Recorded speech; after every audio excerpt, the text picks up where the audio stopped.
છે કારણ કે ત્યાંથી ખૂબ જ નજીક પાકિસ્તાન છે।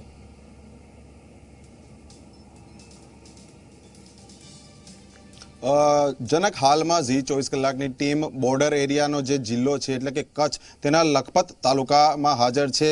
हाल में अहींयाथी केटलाक किलोमीटर दूर पाकिस्ताननी जे आंतरराष्ट्रीय दरियाई सीमा छे ते शरू थाय छे। सुरक्षाना कारणोसर जी 24 कलाक पोतानी एक देश हितनी जवाबदारी समझे छे अने केटलाक जे आर्मीनी अने सुरक्षा दळोनी मूवमेंटना जे दृश्यो होय छे जे अपडेट होय छे ते आपणे बतावी शकता नथी। एटले हाल एक चोक्कस लिमिटथी दूर जी 24 कलाकनी टीम आ अहेवाल आपी रही छे, परंतु जो सुरक्षा संबंधी बात करिए तो कोईपण प्रकारनी जे बांधछोड़ होय ते करवामां नथी आवी रही, कारण के स्थानिक पोलीस उपरांत जे बीएसएफ के जे समग्र विस्तारनी हाल पहरेदारी करी रह्यु छे तेना जवानो पोताना यूनिफॉर्ममां तो पोतपोतानी बॉर्डर आउटपोस्ट उपर तैनात छे, परंतु सिविल ड्रेसमां पण आईबीना जे कर्मचारीओ छे जे अधिकारीओ छे ते सतत पेट्रोलिंग करी रह्या छे।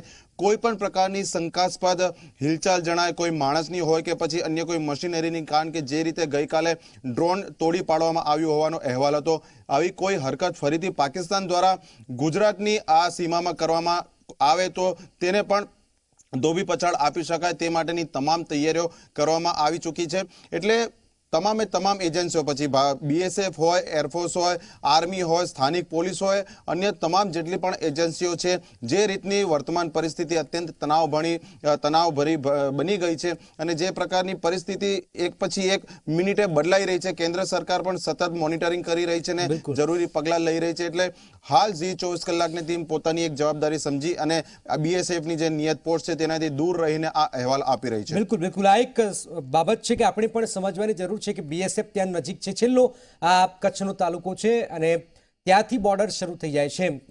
અર્પણ આપણી પાસે આવું છું, પરંતુ જામનગર પણ રક્ષિત પાસે જવું પડે। રક્ષિત, ઓલ ઓવર જામનગરનો દરિયા કિનારો ખૂબ જ મહત્વપૂર્ણ છે, ત્યાં રિફાઇનરીઓ છે, ત્યાં દરિયો છે, તો ઓલ ઓવર સૌરાષ્ટ્રની સુરક્ષા કેવા પ્રકારની થઈ રહી છે ત્યાં?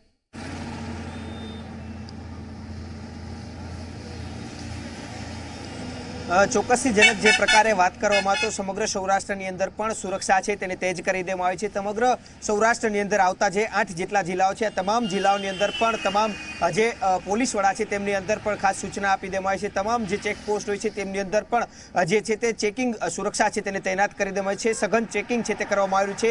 ભીડભાડવાળા વિસ્તાર હોય તેની અંદર SOG, crime branch, dog squad, bomb squad સહિતની જે સ્થાનિક પોલીસ છે તે તો આની અંદર ચેકિંગ કરી જ રહી છે, પરંતુ જે પ્રકારે સૌરાષ્ટ્રની અંદર દરિયા કિનારો પણ આવેલો છે તેની પણ સુરક્ષા છે તેને તેજ કરી દેવામાં આવી છે। જે પ્રકારે 12 જ્યોતિર્લિંગમાંનું જે પ્રથમ જ્યોતિર્લિંગ કહી શકાય તેવું સોમનાથ અને આ સોમનાથ મહાદેવનું જે મંદિર છે તે પણ ત્યાં આવેલું છે, તેની અંદર પણ સુરક્ષામાં વધારો કરી દેવામાં આવ્યો છે। 4 જેટલા એનએસજી કમાન્ડોને પણ ત્યાં તૈનાત કરાયા છે। સોમનાથ દર્શને આવતા તમામ જે શ્રદ્ધાળુઓ છે તેમની પણ સુરક્ષા છે તે ધ્યાનમાં રાખવામાં આવતી હોય છે, તેમનું પણ સઘન ચેકિંગ છે તે કરવામાં આવ્યું છે। સોમનાથ, વેરાવળ, પોરબંદર, જામનગર, દ્વારકા અને ઓખા આ તમામ જે દરિયાઈ પટ્ટો છે તેની અંદર પણ જે સુરક્ષા છે તેને તેજ કરવામાં આવી છે। દરિયાઈ કિનારાની અંદર પણ સુરક્ષા છે તે વધારવામાં આવી છે। બીએસએફના જવાનો હોય, આર્મીના જવાનો હોય કે પછી જે સ્થાનિક પોલીસ હોય, તમામ લોકો સાથે મળી અને જે સઘન સુરક્ષા છે તે રાખી રહ્યા છે। જે પ્રકારે દ્વારકાની જો વાત કરવામાં આવે તો દ્વારકાની અંદર આ અગાઉ વર્ષ 1965ની અંદર પણ જે પ્રકારે 5 જેટલા પાકિસ્તાનીઓ આવી ગયા હતા અને તેમના દ્વારા છે તે ફાયરિંગ કરવામાં હતા, ત્યારબાદ તેમની જે સુરક્ષા છે તેની અંદર પણ વધારો છે તે કરવામાં આવ્યો હતો। અત્યારે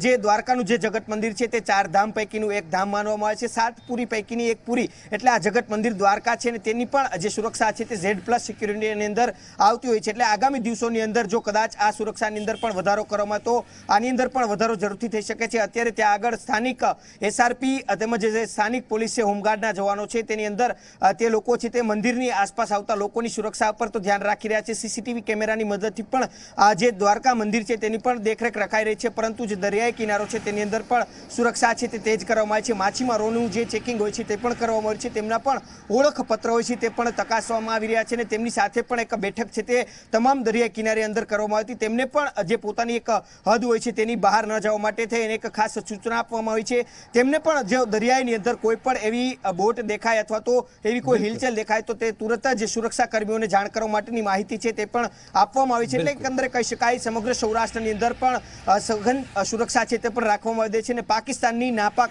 હરકત છે તે ફરી એક વખત ભારે ન પડે અને ગુજરાતની અંદર કોઈ પણ પ્રકારની હિલચાલ ન થાય તે માટેની સઘન વ્યવસ્થા છે તે પણ કરવામાં આવી ગઈ છે। બિલકુલ બિલકુલ રક્ષિત, આપણી પાસે ફરીથી આવીશું। આભાર આપનો, અર્પણ આપનો પણ આભાર। પરંતુ હાલમાં ગુજરાત ની સુરક્ષા ખાસ મહત્વપૂર્ણ છે, કારણ કે ગુજરાતનો દરિયો અતિ સંવેદનશીલ છે.